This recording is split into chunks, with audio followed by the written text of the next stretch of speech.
chapter 20, verses 1 through 3. Hell is described by another Hebrew word, Sheol. The Old Testament uses the word to refer to a place in the depths of the earth. The expression going down or go down or brought down are used 20 times in connection with Sheol.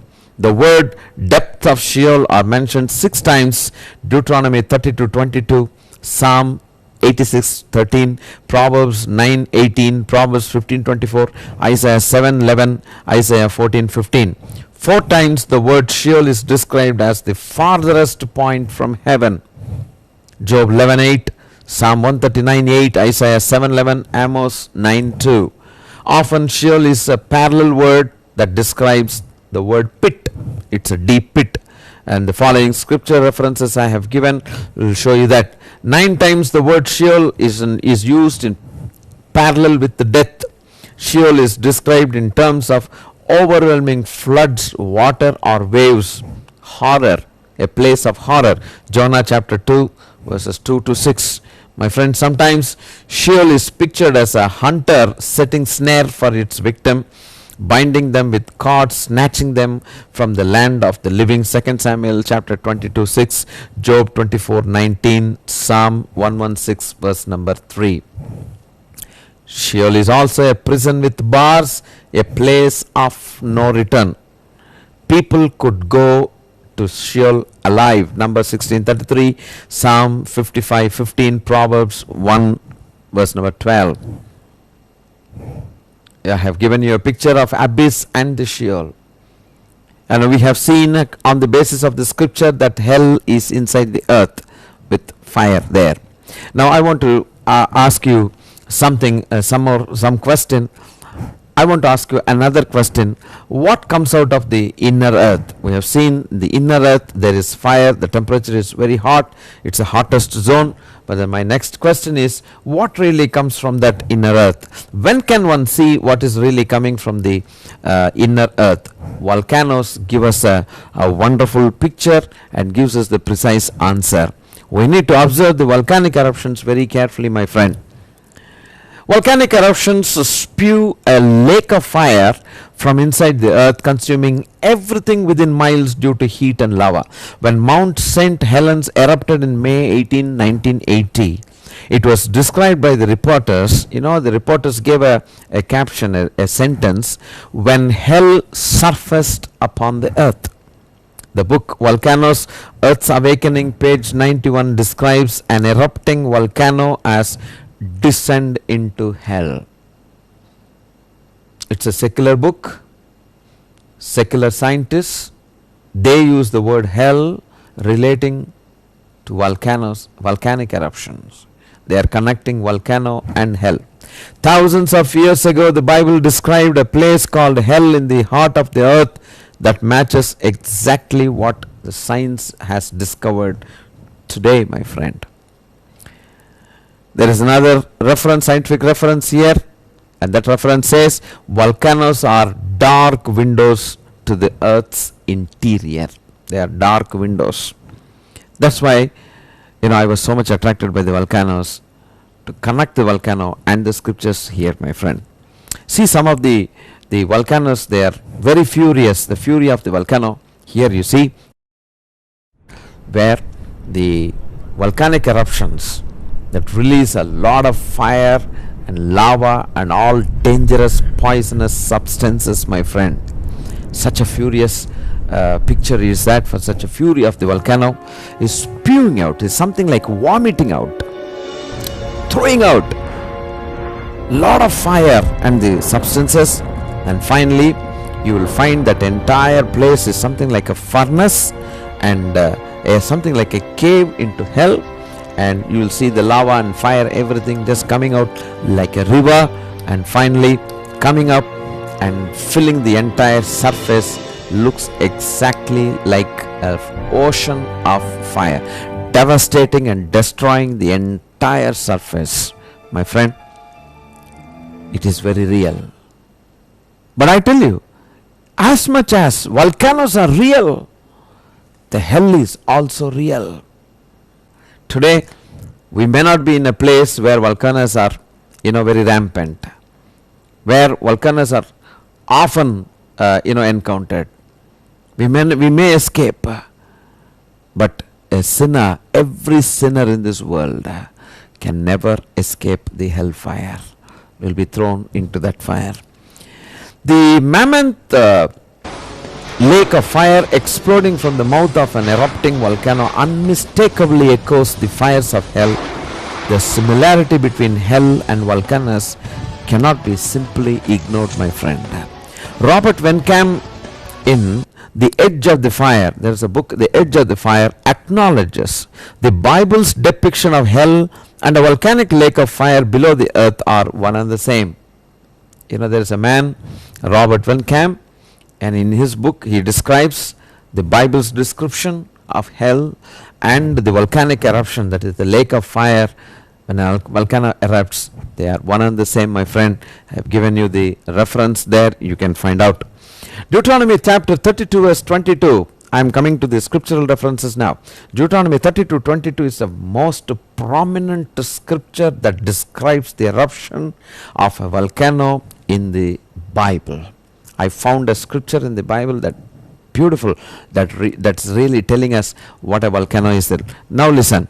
For a fire is kindled in my anger, and shall burn into the lowest hell, and shall consume the earth with her increase, and set on fire the foundations of the mountains.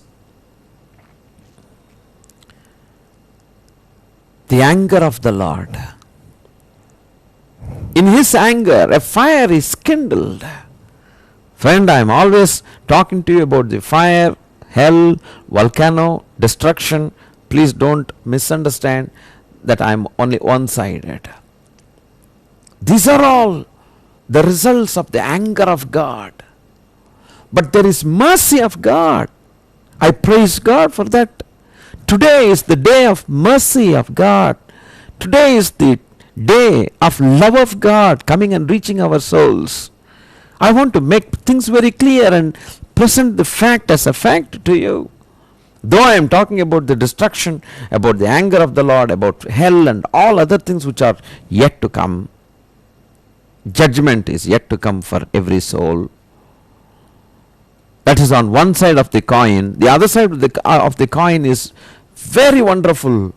Jesus died on the cross, taking all our sins, diseases, and all our iniquities. He bore our sicknesses, our disobediences. Our punishment was taken upon him. Our punishment was put upon himself. And his body was pierced. He was bruised right from head to the toe. His body was pierced for our transgression, my friend.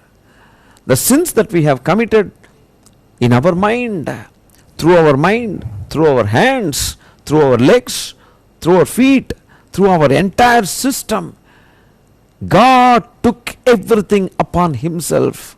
Most loving God, most merciful Father in heaven. He imputed every sin of mankind upon his Son Jesus Christ. And he died on the cross as an orphan. And he rose up from the dead on the third day. That's the good news. And he's seated on the right hand of the Father, pleading for mercy for you and for me. His blood is a speaking blood, my friend. Today, his blood is speaking better things than the blood of Abel spoke. His blood is speaking life for you, not death. His blood is speaking blessing for you. His blood is pleading before the Father to give you life eternal, to give you blessing eternal, my friend. That's the other side of the coin. Today, his mercy is reaching us. Though on one side, his judgments are very strong, but we have to look into that aspect also. Deuteronomy 32:22 says, my anger, a fire is kindled, and shall burn to the lowest hell. The anger of the Lord kindles the fire in the lowest part of the earth. And that is the reason the fire is coming out of the earth through the mountains. And the mountains, they vomit the fire and every substance out. It destroys the entire land. My friend, what do you think about these erupting volcanoes? Do you think it is just some happening, geographical happening, something that's happening inside the earth? Do you view it in a scientific angle alone? My friend, there is a connection between that volcano and the scriptures. These are all signals for judgment. God has many ways of expressing his anger. He sends his anger. He signals that. Volcanoes are the signals that there is hellfire down below the earth, that every disobedient sinner will be cast into that fire. You should not be there in that company, my friend.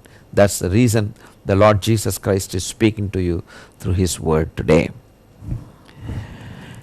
And shall consume the earth with her increase and set on fire the foundations of the mountains.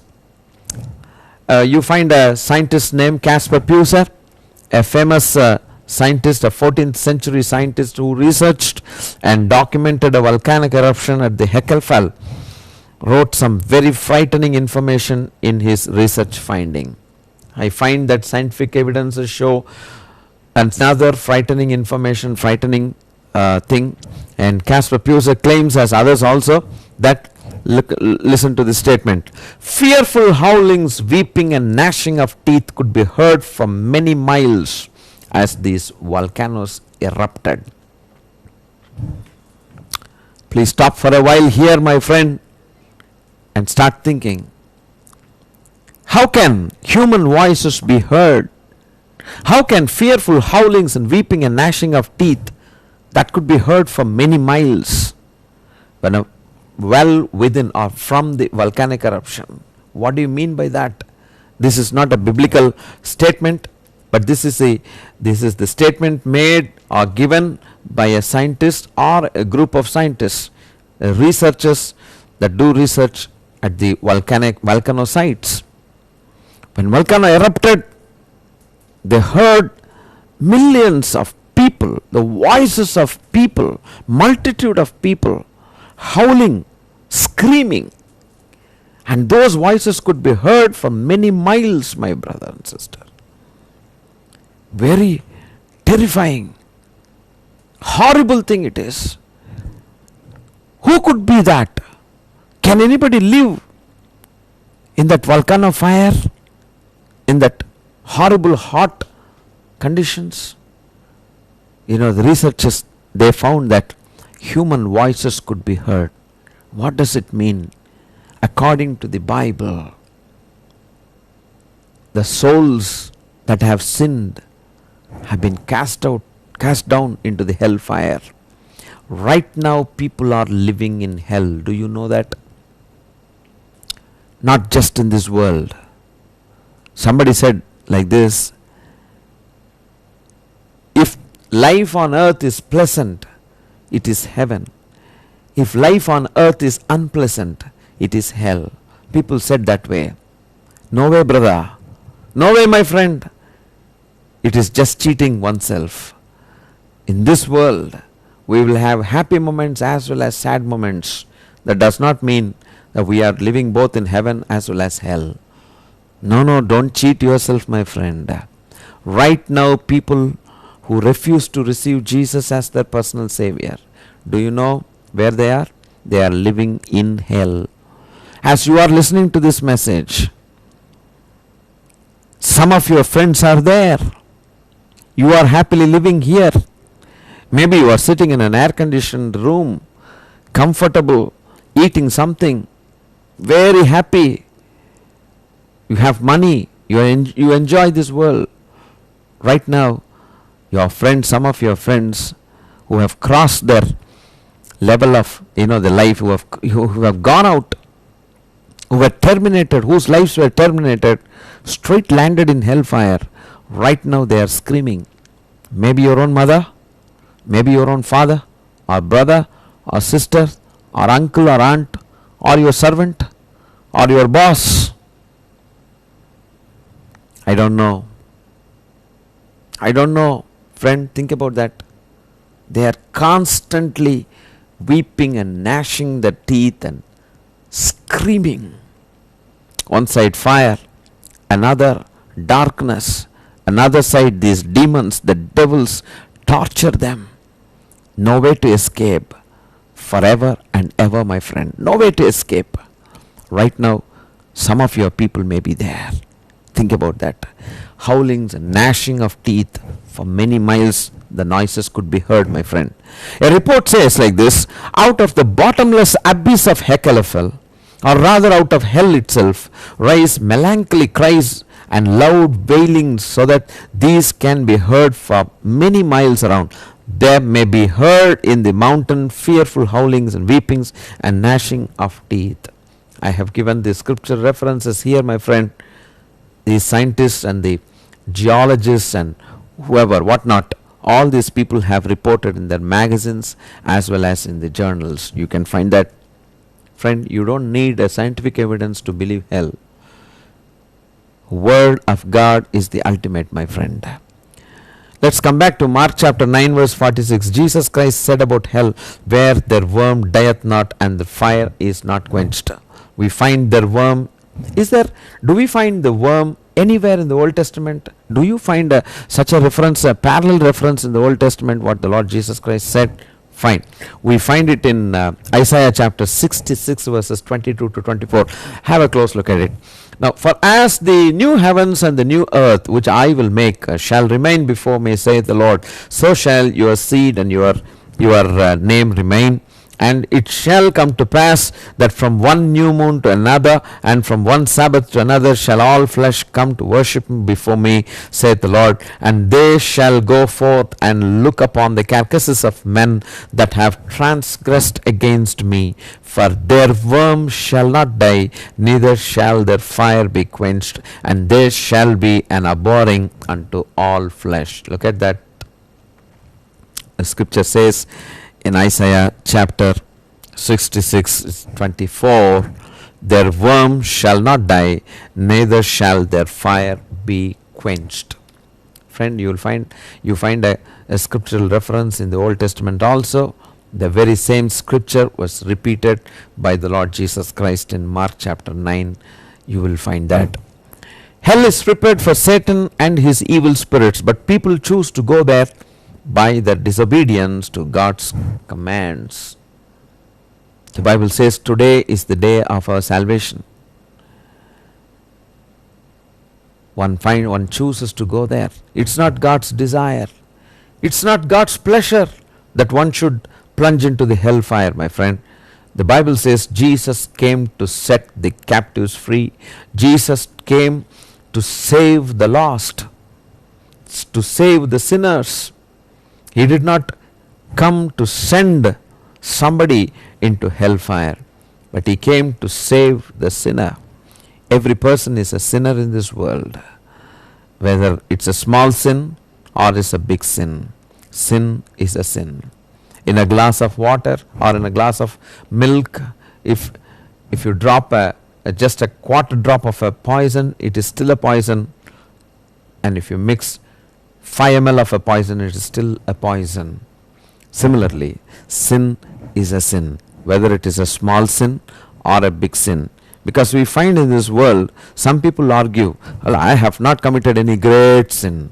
People say, I am not a sinner. It's only these Christians, they don't have any work. They keep on saying that sin, sin, sin, and call everybody as a sinner.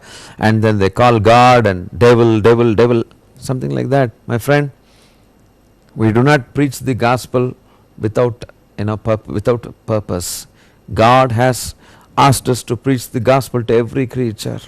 He said, go ye into every nation, go into every part of the world and preach the gospel. Why? Everyone is a sinner in this world. Everyone attracts the punishment of God, which is the eternal hellfire. Now the good news is Jesus came to this world to die, to take the sins of the whole humanity upon himself, and he took the sins of humanity and set us free, so that today we can be saints before him, because we are washed by the blood of Jesus Christ of Nazareth. Look at that. But people are choosing to go to hell. Isaiah chapter 14 verse 9 clearly describes that hell is prepared for Satan and his evil angels. Let me read it for you. Hell from beneath is moved for thee to meet thee at thy coming. It stirreth up the dead for thee, even all the chief ones of the earth. It hath raised up from their thrones all the kings of the nations. Verse number 11. Thy pomp is brought down into the grave, and the noise of thy wiles. The worm is spread under thee, and the worms cover thee. The Bible says, according to this scripture passage, there are worms in hell. There are creatures in hell which can survive in the hot condition. Survive. They can live comfortably in hot condition.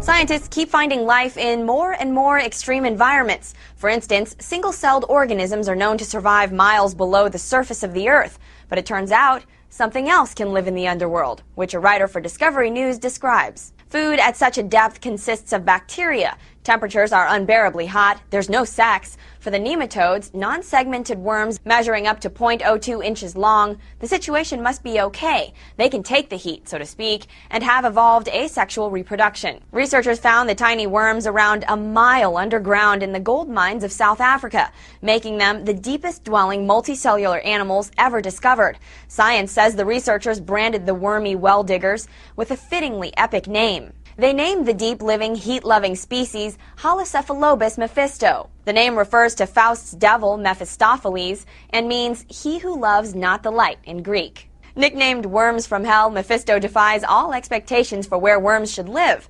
Other nematodes have never been found more than 10 yards below the surface. One of the researchers told Nature the thought of finding them a mile down was almost laughable. When I proposed to look in the deep underground, this was a complete out-of-the-box idea. It doesn't happen often that you can redraw the boundaries of a biosphere and a planet. A writer for Gizmodo points out the find means the search for life could be successful in even more hostile climates. So aside from having an awesome name and redefining the entire Earth's habitable zone, the 5-millimeter worm might even make an impact beyond our planet. The discovery is particularly intriguing to scientists because it means that complex life could survive in conditions that might still exist on formerly habitable planets like Mars, which is great because a Martian lord of the underworld is exactly what everyone is hoping we find in space. The researchers say the next step is to sequence the worms' genes, hoping their DNA could shed some light on how they got into the dark depths. The Bible says the worms are something like a bedspread for Satan. The worms cover. That's the eternal punishment for the devil. Now I understand this place is prepared only for the evil angels, not for you and not for me, my friend. I escaped this place after receiving Jesus in 1982. What about you? Are you still in bondage of sin? Are you still in bondage of Satan? Satan has bound you. Are you still under the bondage? Today, receive Jesus. He will break that bondage.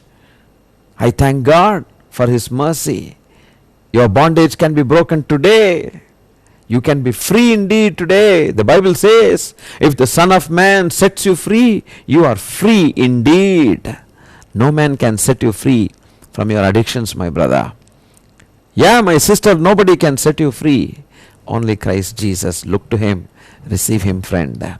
Verse number 12 says, how art thou fallen from heaven, O Lucifer, son of the morning?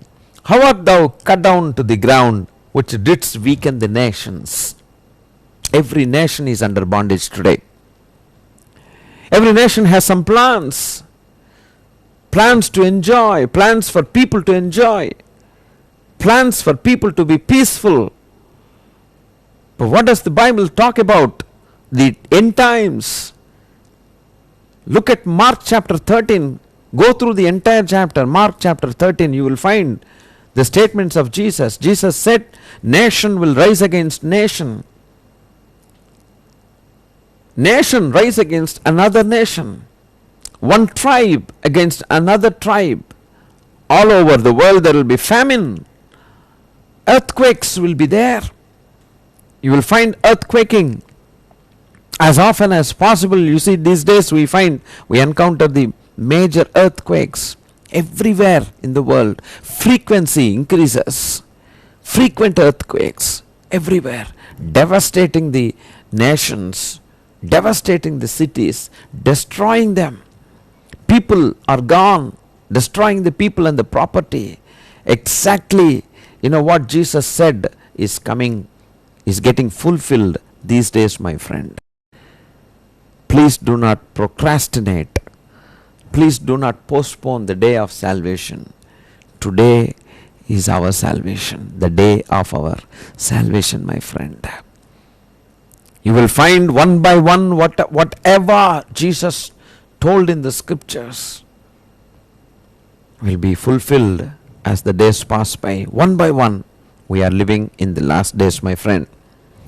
So it is written, O Lucifer, son of morning, weakening the nations, fooling the nations, blinding the nations, where you find everywhere pornography, sexual immorality, hatred, vengeance, fightings, killings, nation attacking another nation, father hating the children, children hating the father and mother, immorality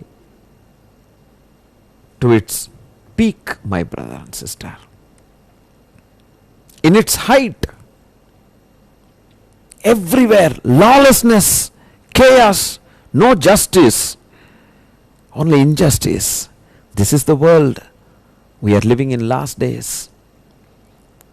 Satan has blinded the eyes of the people. Satan has blinded nations. Look at what God says. You have weakened the nations, therefore there is a punishment for you, O Lucifer, son of the morning. Hell is prepared for you, is made ready for you. Verse number 15. Yet thou shalt be brought down to hell, to the sides of the pit. Evil angels will be bound and they will be cast into the hell fire. Why going there, my friend? Hell is not prepared. I'm going to show you something more. Scientists have discovered cracks on the ocean floor where fire was leaking out. The scientists, they have said 8-foot long worms found no other place in the world. The book Deep Sea by Joseph Wallace reads, perhaps the strangest of ocean creatures recently discovered are Riftia. They have given a name called Riftia, the giant tube worm measuring up 8 feet in length. These worms are only found near the deep sea vent. Can you imagine a worm surviving in fire? If you go to the ocean floor, there are several vents. They are called there are several deep sea vents, fire breathing vents. In that fire breathing vents, 8 feet long worms are surviving. They have given a name called Riftia. That means, I understand from this scientific discovery as well as the biblical revelation, there will be worms in the hellfire. I happened to read an article describing the experiences of a woman of God by name Catherine Baxter, and she happened to visit hell with the help of the Lord Jesus Christ. For several days during the daytime, her soul would be taken out of her body, and the Lord Jesus Christ used to take her to various places in hell so that she would warn the world. I happened to read some of the articles. When one of the sections, she describes that in hell people will not be having any earlobe or no eyeball. There will be only sockets, and all beauty is lost. And you see, and suddenly there will be fire engulfing them and burning them. Their soul will be in pain, and you see, sometimes worms would just like that, about hundreds and hundreds of worms would just go inside the mouth and come out of the mouth, from the eyeballs, from the sockets, through the ear, through the ear, and they can even penetrate the bones there. Every spiritual man has also bones there. They will penetrate, and ugly situation it is. Imagine about 1,000 worms are coming out and entering in, and fire on one side. What a nasty situation is that, my friend. I understand that there are worms in hellfire. Now, something like the worm is something like this, very ugly it is, horrible, and such worms, 500, 600,000, 3,000, 4,000 worms going inside, coming out, very horrible situation. Hell is an everlasting one, friend. Friends, we do not need an audio cassette or any other evidence to prove the existence of hell. As I have already told you, the Holy Bible, the Word of God, is more than sufficient, and it is the report of our Creator. The one report that stands is the report of our Creator.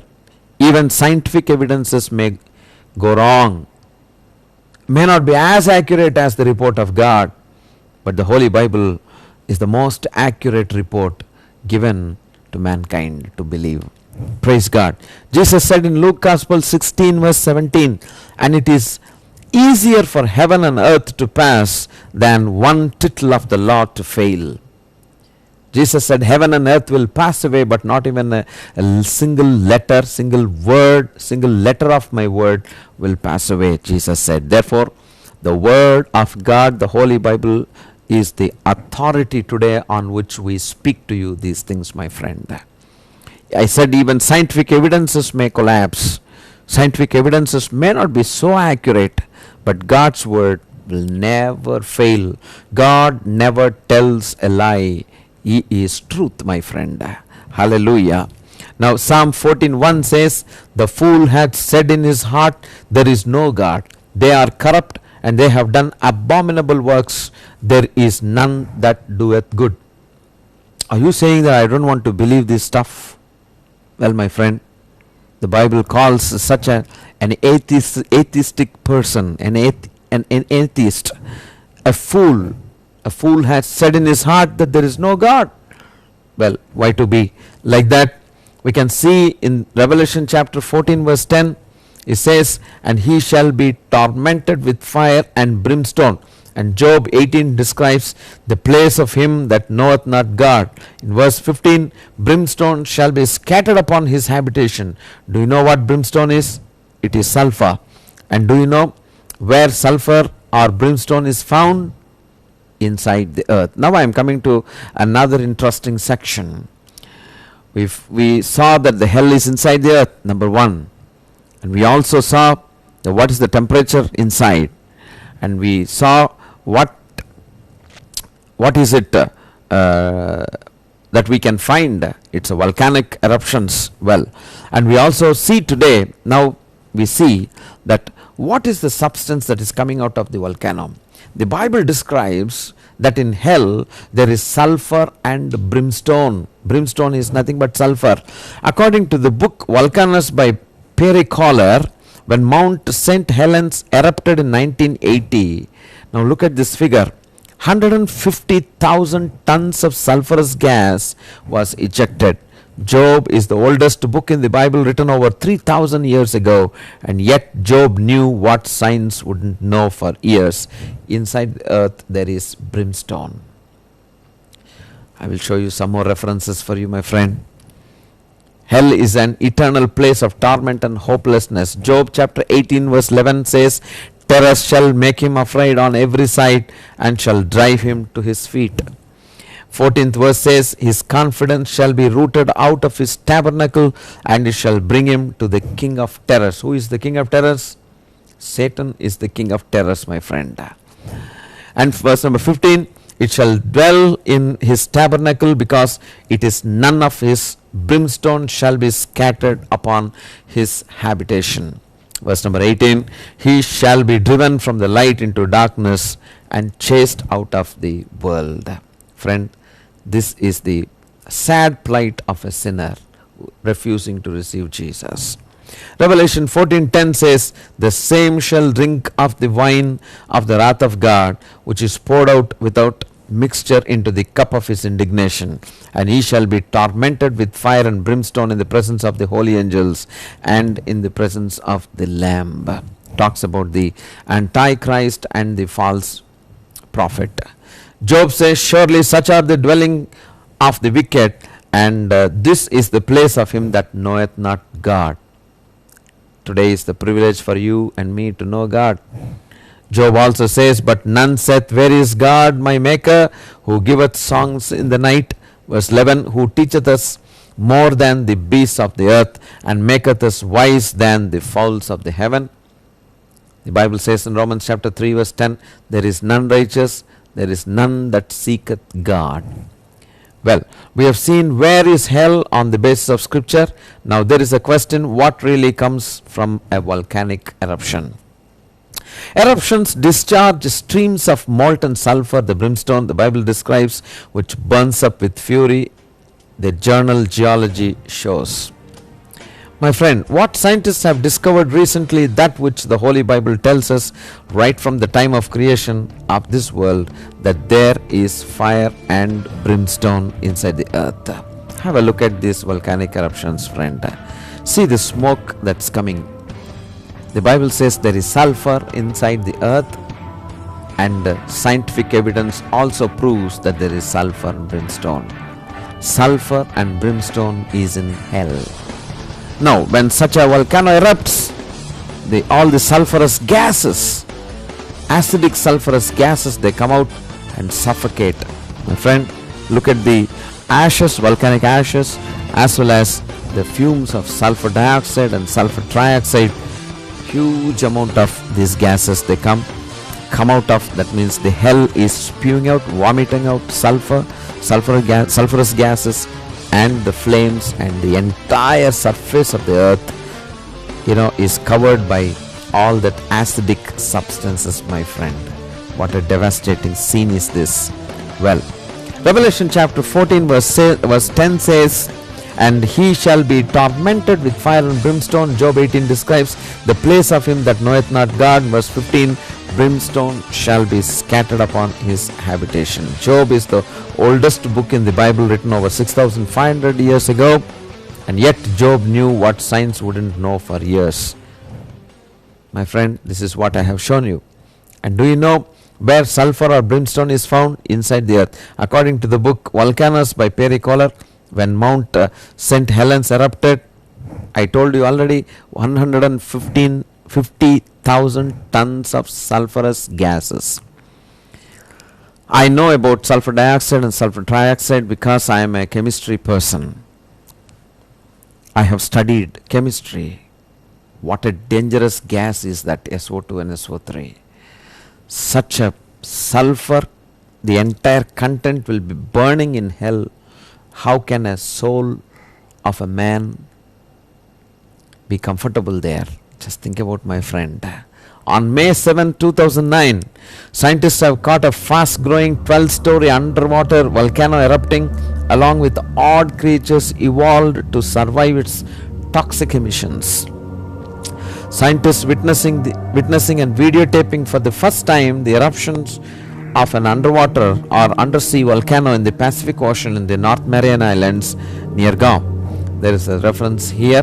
In underwater there is a volcano, and the researchers using the remotely operated vehicle Jason recorded the video in April and sampled the eruption plume with an intake in one of its manipulator arms. The deep sea volcano called RW Rota 1 was first observed erupting in 2004. The report confirms that volcano has been continuously vomiting lava and highly acidic molten sulfur. My friend, the Bible, the scientific discoveries are in line with the Bible. The Bible is true. A science team led by Bill Chadwick of Oregon State University reports the volcano has been growing considerably in the last 3 years. Chadwick says the volcano has expanded 131 feet in height and nearly 1,000 feet in width, about as tall as a 12-story building and as wide as a city block. The scientists also observed marine life adapting to the harsh conditions near the eruptions. 2 unique species of shrimp were seen. The smaller shrimp, also known to live on an active undersea volcano near Hawaii, graze bacterial filaments coating the rocks. The larger shrimp never observed before, is carnivorous and preys on the smaller shrimp and other fish that die in the acidic volcanic plume. NW Rota 1 is about 1,700 feet below the sea level. You can go for the scientific discoveries for yourself and find out. The following article appeared in the well-respected Finland newspaper Amnesastia. Look at this. This is the name. This is the person of a scientist by name Dr. Asakov. He is an atheist. Now he says, what he said, as a communist, I do not believe in heaven or the Bible, but as a scientist, I now believe in hell. Needless to say, we were shocked to make such a discovery, but we know what we saw and what we know, what we heard, and we are absolutely convinced that we drilled through the gates of hell. Dr. Asakov continued, the drill suddenly began to rotate wildly, indicating that we had reached a large empty pocket or cavern. The temperature sensors showed a dramatic increase in heat to 2000 degree Fahrenheit.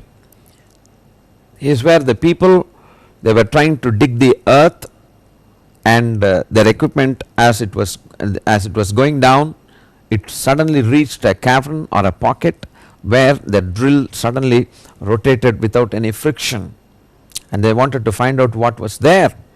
They sent temperature sensors along with the microphones, and to their surprise they found we lowered a microphone designed to detect the sounds of the plate movements down the shaft, but instead of plate movements we heard a human voice screaming in pain. At first we thought the sound was coming from our own equipment, but when we made adjustments, our worst suspicions were confirmed. The screams weren't those of a single human, they were the screams of millions of humans. I come to an understanding that right inside the earth, people who are right now in hell, with the screaming, they are screaming, howling, gnashing their teeth. My friend, they have recorded it, and you will hear the recording, you will hear the audio clip from a short while from now.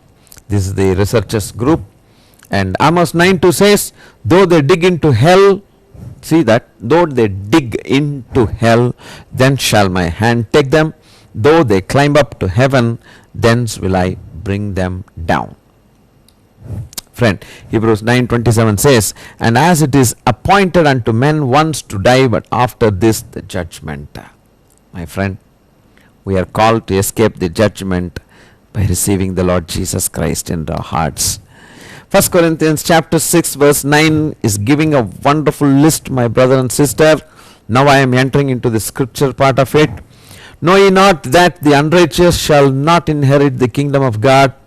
Be not deceived, neither fornicators, nor idolaters, nor adulterers, nor effeminate, nor abusers of themselves with mankind, nor thieves, nor covetous, nor drunkards, nor revelers, nor extortioners shall inherit the kingdom of God. Such a beautiful list is there. And such were some of you, but ye are washed, but ye are sanctified, but ye are justified in the name of the Lord Jesus Christ, and by the Spirit of our God. St. Paul in Romans 6:12 says, all things are lawful unto me, but all things are not expedient. All things are lawful for me, but I will not be brought under the power of any. Isaiah chapter 5 verse 13 says, therefore my people are gone into captivity because they have no knowledge, and their honorable men are famished, and their multitude dried up with thirst. Can you recollect? A man in hellfire, the rich man, is thirsty. Look at this. Isaiah 5:13 also repeats that. In thirst. Verse number 14 says, therefore hell hath enlarged herself and opened her mouth without measure, and their glory and their multitude and their pomp and he that rejoiceth shall descend into it. Galatians chapter 5:19 very clearly says, now the works of the flesh are manifest, which are these: adultery, fornication, uncleanness, lasciviousness, idolatry, witchcraft, hatred, variance, emulations, wrath, strife, seditions, heresies, envyings, murders, drunkenness, revellings, and such like, of which I tell you before, as I have also told you in time past, that they which do such things shall not inherit the kingdom of God. My friend, do you find a hand chained, bound with any of the above in the list? Are you bound? Matthew chapter 7 verse 13 says, enter ye in at the straight gate, for wide is the gate and broad is the way that leads to destruction, and many there be which go in thereat. What do you mean by that, my friend? Wide is the gate. Many people, they go through that gate. How many drunkards are there? Just like that go. People commit sin after sin. Broad is the way, but there is a way called narrow way, a narrow gate. Abstaining from evil, abstaining from sin, any form. Sin is a sin. Careful living, listening to the word of God, listening to the voice of God, examining oneself whether the heart is clean or not. My friend, that's the way, that's the narrow way, that's the holy way, that's the righteous living, that's the lawful living. Jesus says, enter into that gate, you will reach heaven, you will be in heaven. My friend, verse number 14, because straight is the gate and narrow is the way which leads to life, and few there be that find it. Few will be which will find that. That narrow gate leads to life, eternal life, that is heaven.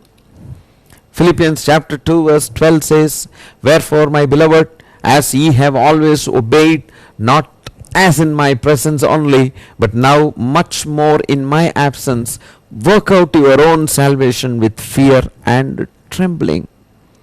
God has saved us, my friend. Work out of salvation.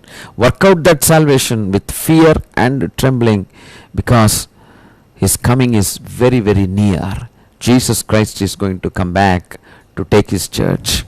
Hebrews 10:26 says, for if we sin willfully, after that we have received the knowledge of the truth, there remaineth no more sacrifice for sin, but a certain fearful looking for of judgment and fiery indignation, which shall devour the adversaries.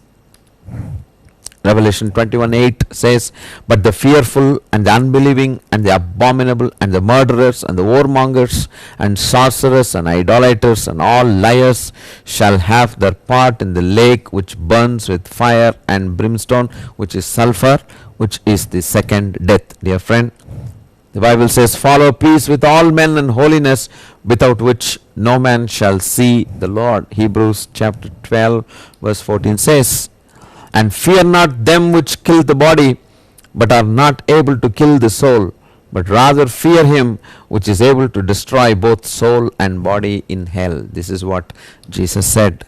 Ecclesiastes chapter 12 verse number 1 says, remember now thy Creator in the days of thy youth, while the evil days come not, nor the years draw nigh, when thou shalt say, I have no pleasure in them.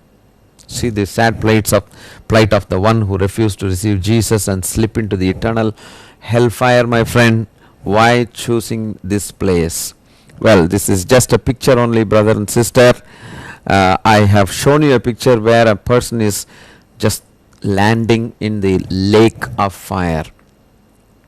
This kind of pictures are not exactly needed for you to believe in hell. The word of God, the Bible, is all sufficient. However, I'm just showing you the picture so that you can visualize the plight of a person landing in hellfire, and you will not be that person, my friend. Well, it is called a lake of fire. Can you see a ocean there? Just can you see the lake? The fire is just boiling. It's all fire. Right in the center of the fire, the soul of a man is plunged, is brought inside. Most stinking, awful place ever. Hell is a stinking place, my brother. Don't go there. Tortured by the ugly demons. Well, you may say that I don't want to believe. Whether you believe it or not, it is there because Jesus said that. The demons will torture ugly demons.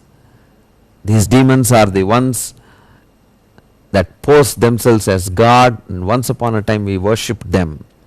Every form of worship other than worshipping the living Creator is a sin against God.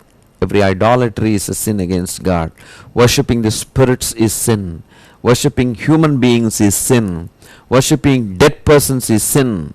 Every kind of black magic, every demonic worship, Satan worship is a sin against God that will attract eternal punishment, my brother. We have to repent today and receive Jesus and worship Jesus alone. He is our master. He is the Creator who created us. He only deserves all glory and honor. We need to worship Jesus alone and alone and alone. Let us not worship spirits. Let us not invite spirits. Let us not practice any kind of black magic or voodooism or whatever, my brother and sister. We will be drowned in hellfire. Let's be very careful. Look at the sad plight of a person who is caught up in the fire. The fire grips the soul of a man. People are swimming there. In this slide, you find that people are swimming. Why choose this place, my brother? And God, whatever that we choose today, whatever we would like to have today, God will give us as a gift in eternity. If you say that I want to go only to hell and hellfire, you need not tell me anything. You need not teach me. Hey, you don't know anything. If you are talking that way, you are choosing the hell. Shall I tell you something? What you choose today, that very same will be granted as a gift by God for eternity. For eternity, friend. One day people will have to, you may have to swim like this in hellfire. Please don't go there. Please don't go there. A soul in pain, locked up in pain, my brother. Lost souls are thrown into the lake of fire. The lake of fire looks like that. People are just like that thrown because they choose that place. God is very sad when you and I jump into that place, my brother. Friend, where are you and what are you doing now? Shall we see some of the things that that really take us to hellfire? Checklist. I put it as a checklist. Number 1, idolatry.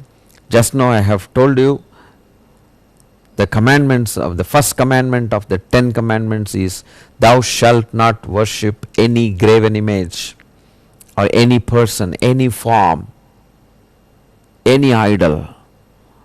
Worship belongs to God. Glory belongs to God. Honor belongs to God. Praise belongs to God. Worship belongs to God, and we need to worship only God. No form at all. Idolatry is a sin against God. Drinking, that will attract eternal punishment. I need not explain how many families are ruined because of drinking. How many people have lost their bodies. Drinking destroys their physique, destroys their mind, finally destroys their soul by sending into hellfire. My friend, smoking leading to cancer. Smoking, a person smoking all the time, spoiling the soul of a man. Sorcery, abuse, sorcery, any form of witchcraft, consulting medium, playing with devils, inviting spirits, all kinds of such kinds of things. They attract hellfire. Abuse, including bad language, pornography. Oh my God, very rampant these days. Devil found the trick of bringing all kinds of sexual immorality into the very bedrooms, living rooms of people. How many people are, well-educated people are addicted, rich people are addicted, young people are addicted at the very young age. They are spoiled. Boys and girls are spoiled. Pornographic movies, porn stars, every ugly thing. You can watch them in the internet. People are destroyed like anything. Friend, stop those things. Come away from that. Get away from that. Repent and go to Jesus. Receive Jesus. Get cleansed, my brother. Evil imaginations, harboring sexual thoughts, illegal contacts, premarital relationships and postmarital relationships. There is no purity in relationships. There is no purity in marriage.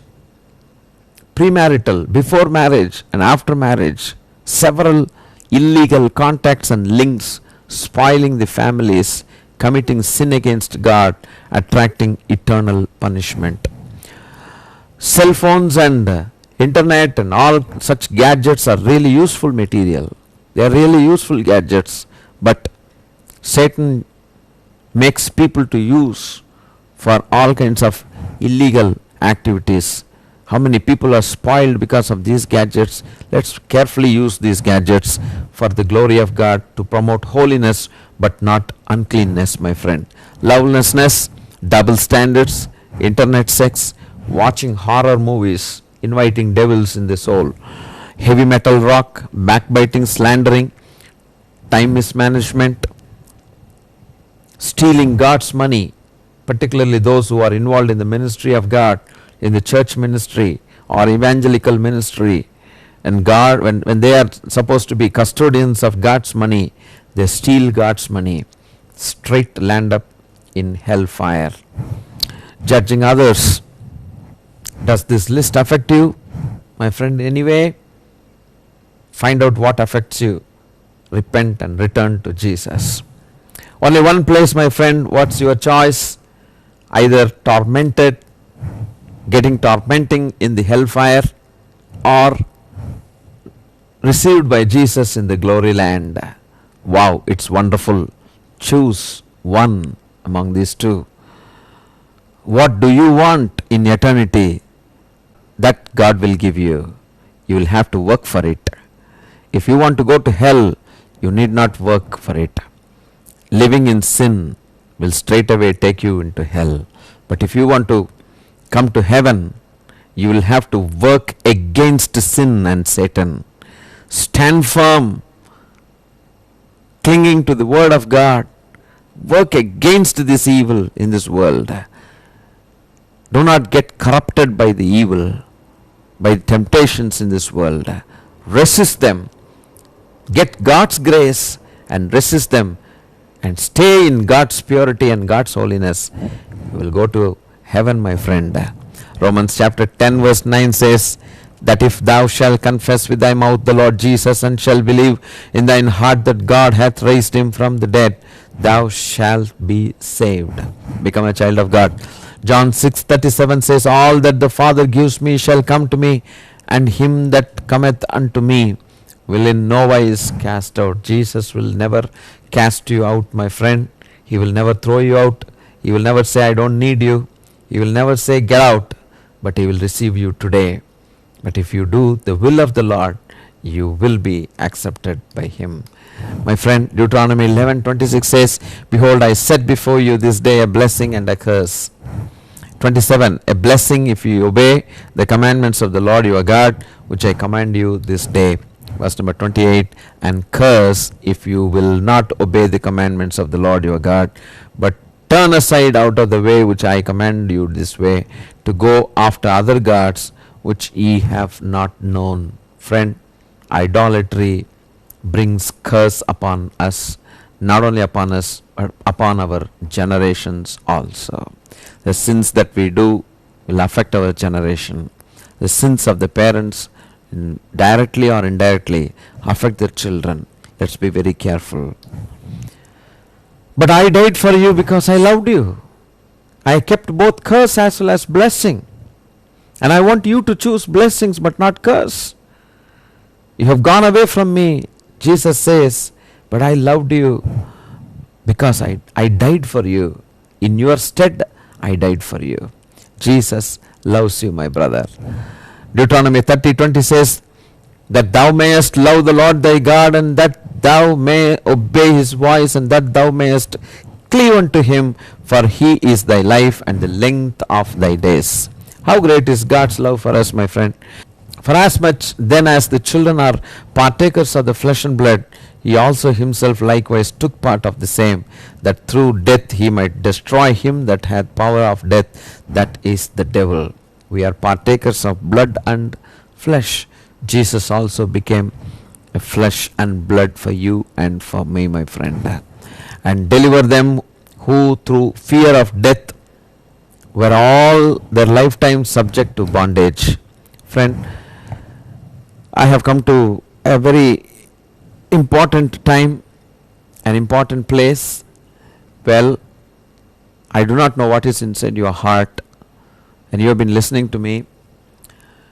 Well, you may not have been convinced, but you may try to escape my teaching, probably by having one among this list, one among these many in your heart. Perhaps you may be talking like this. Perhaps you are thinking that you are self-sufficient, you are sufficient for yourself, or thinking all Christians are not perfect. Okay, these people who carry the Bibles, they are not perfect, therefore I don't want Christ. Or you are thinking that you are far better than Christians. I am better than these people, therefore I don't need Christ. Without Christ I can be better. Well, thinking you have not committed that great sin, thinking that you will be in trouble at home, or that you don't need Jesus Christ right now, or thinking that Jesus is just a good man only, not God but only good man, or thinking that it is only a waste of time, or laughing, it is just a waste of time, my friend. Thinking that you may be excommunicated from your society because you want Jesus, thinking that you are holier than others. Well, others are sinners but you are holy.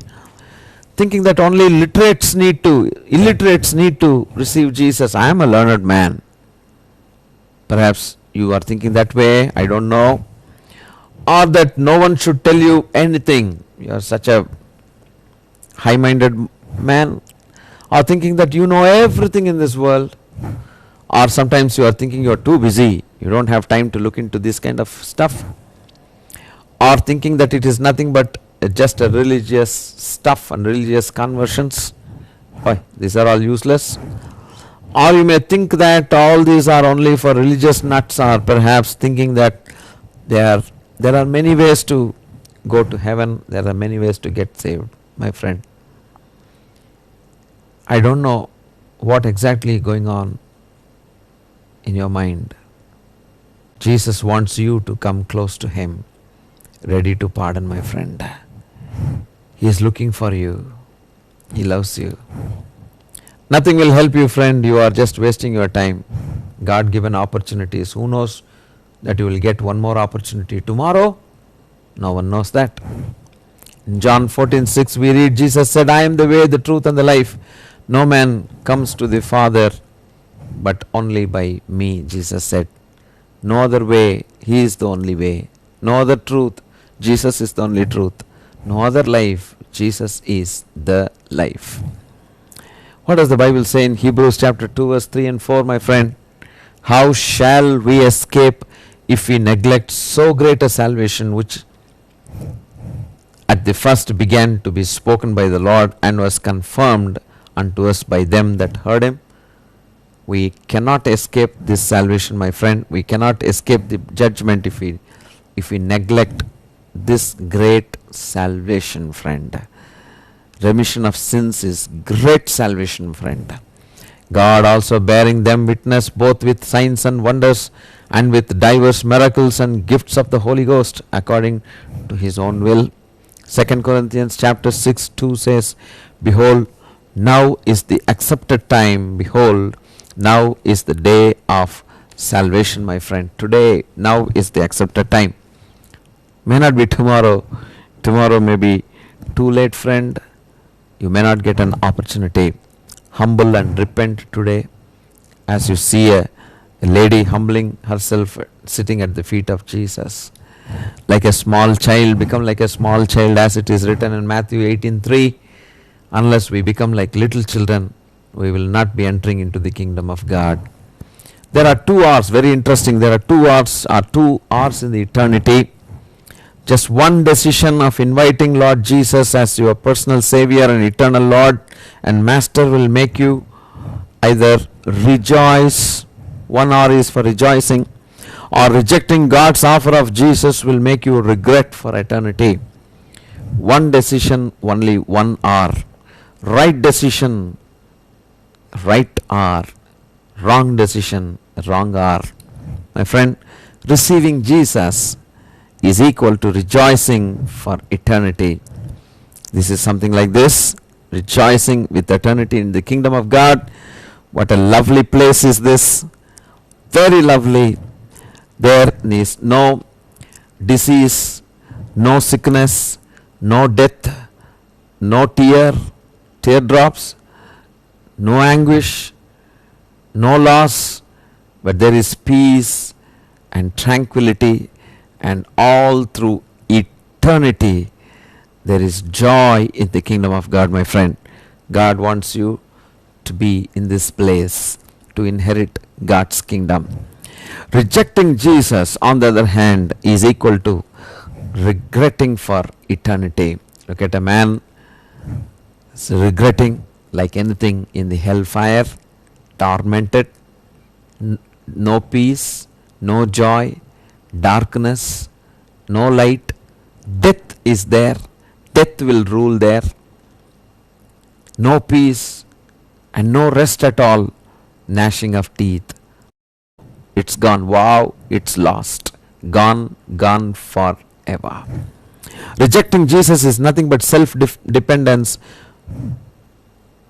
Sorry for using the word arrogance, my friend. It is true. Do you know that even delayed obedience is disobedience? Obey now. Eternity, heaven or hell. Believe me, friend, Jesus loves you more than anyone in this world, and more than you love yourself, and more than your parents love you or friends love you. My sincere prayer is that you and your household be saved for eternity today. Well, I have promised that I will make you listen to the voices of people who are screaming right now in hell. You will listen to it now.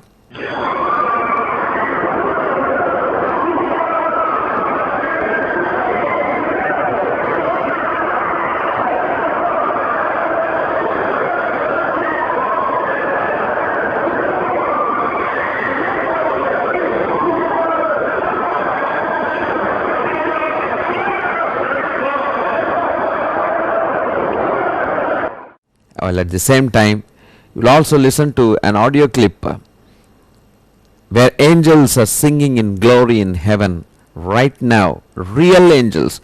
They are not just manipulating. I am not manipulating. They are just real voices of angels in glory singing in heaven. And we will be a part of the team if our souls are washed by the blood of Jesus and our sins are forgiven, and if you lead a life that is worthy of heaven, my friend. You will listen to both the voices and you can make a wonderful decision today.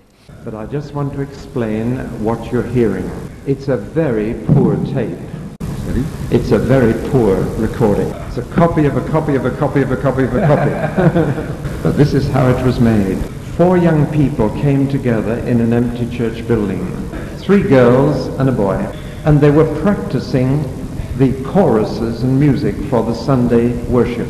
And they were singing this chorus. Hallelujah, hallelujah, Hallelujah, hallelujah. You know that chorus? The boy said, I have written a verse, and I have written a verse about the angels singing in glory. So he said, this is what we'll do. We'll sing the chorus twice, then I will sing a solo by myself, and then the three of you join me in the chorus. And he said, we'll record it to see how it goes. When they played back the recording, there were thousands of voices singing with them. Now, I have let professional musicians hear this tape, and they told me two things. They said, first, every voice behind the young people is of opera quality. They are pure voices that could go on the best concerts in the world. And the professional musicians have told me another thing. They are singing higher than any human choir could sing. For those of you who are musical, they are singing up to top B. Now, they start singing before the group began singing. So you will hear the angels first, and then you'll hear the little group start singing Hallelujah. I suggest we listen to it right through, and if you listen carefully, you'll hear the boys sing a solo about angels in glory.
God is calling you.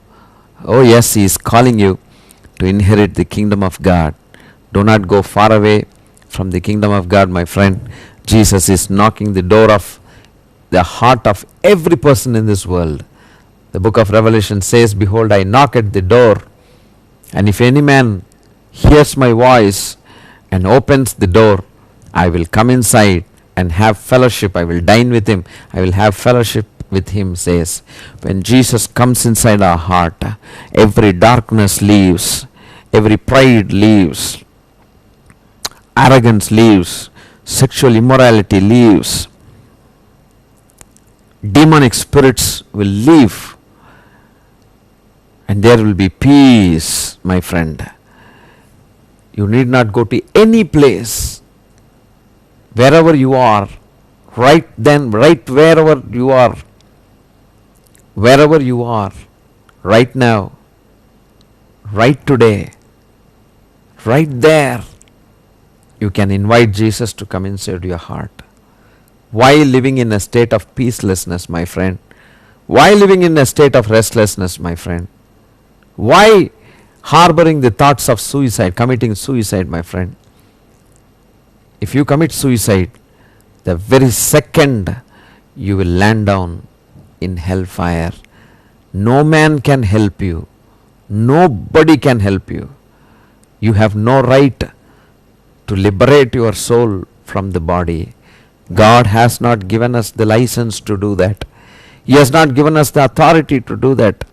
He who has put the soul in our body, he must do that job also, taking the soul out of our body. Friend, let him do that. You don't do that. Sorrows, agony in this world sometimes, may make you think that way. Suicide is the end of your problem. But I tell you, suicide is the beginning of your problem, eternal problem, damnation. Look to Jesus. He will deliver you from every evil, my friend. He is knocking the door of your heart. There are two ways. One wonderful pathway you see here, steps after the death, after our departure from this world. We enter into a glorious world, a glory land, and through these steps you can go to that. We can go into the kingdom of God. Wonderful place. Hallelujah. Jesus Christ is going to come back very soon with the voices of trumpets of angels of God, and you should be part of it. I sincerely advise you to receive this Jesus.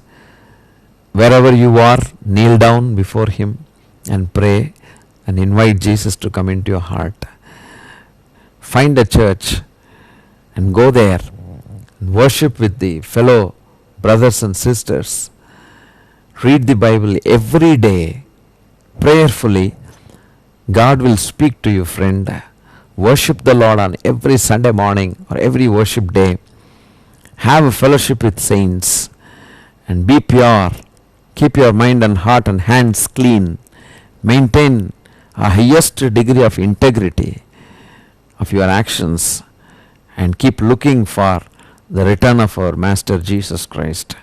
He will come back very soon and we will be there.